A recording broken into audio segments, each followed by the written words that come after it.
Well, Jill is off in search of a hobby this morning. Could it be knitting? Maybe the bug will hit you today, Jill. The goal? A pocket square.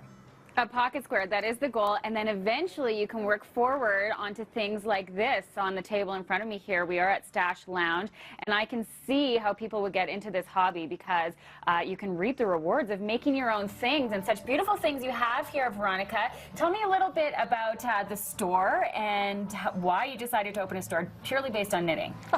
Well, Stash is a beautiful shop, and I developed a passion for fiber in art school, and we used to have a little adorable studio just off 9th Avenue, and there was a huge demand for classes, and the demand got so big that I actually had to expand to a new shop on 9th Avenue on October 15th. Fantastic. Well, congratulations. Thank you. The space is gorgeous. There's little vintage flares throughout. It's absolutely beautiful. So there's really an appetite for knitting in our city. Huge. My intro to knitting class is one of the most popular classes I offer. I have 12 classes between now and the end of March, and a lot of them are full. Wow. So it's big. People can't get enough of it. Yeah, absolutely. So not only do you sell a product here, and we're going to go through some of the hot trends in knitting, but you wanted the basis to be about instruction. Yeah, we're kind of classes first, and then we added product afterwards, and that's kind of what makes Stash a little bit more unique, is that we just want people to get creative, get hands-on, and really enjoy knitting and crocheting. Okay, when did you get into knitting? It was around 1996 in art school. I had to knit a project. I knit a snail.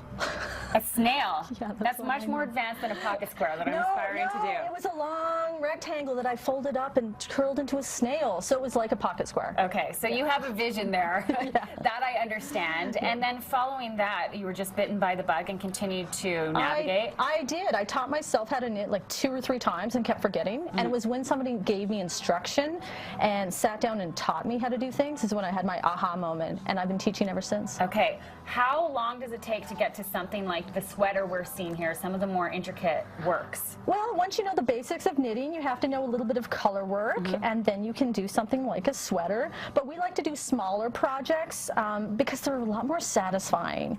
Newer knitters kind of like to bang something out and have lots of fun. So we do super chunky, bulky knitting, chunky knitting, just really fun, fast stuff. That's kind of where knitting is right now. The gratification. Okay, yes. I like it. We're going to talk through some of the hot trends. You might recognize this from Pinterest. This was a hot item. Got a lot of steam. And knitting with these needles, I think this looks good, Tara. There's less room for error when you're working with larger product, right?